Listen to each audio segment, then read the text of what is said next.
Good morning mga kaswerte. Nandito naman po ako upang magbigay sa inyo ng panibagong pampaswerte tip. Ito po ay pwede nyo pong gawin every Friday. Any time of the day. Kuha po tayo ng laurel,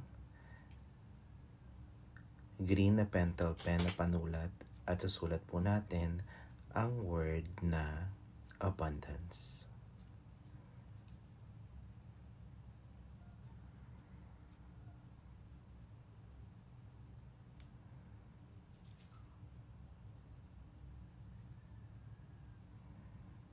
After that, i-flip po natin yung ating dahon ng laurel at sa bandang likuran, tayo po ay maglalagay ng infinity sign or symbol. Then after po nyan, ating pong sisindihan ang ating kandila. Be very careful po sa pagsindi ng kandila. And then at the same time, be very careful din po sa pagsindi ng ating laurel. Because yung laurel po ay mabilis pong masunog.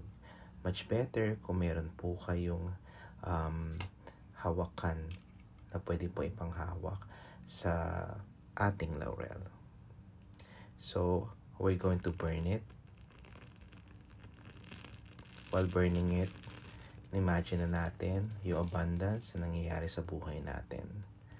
It's very important na niniwala po tayo sa proseso. So that's all mga kaswerte, and have a wonderful, wonderful day.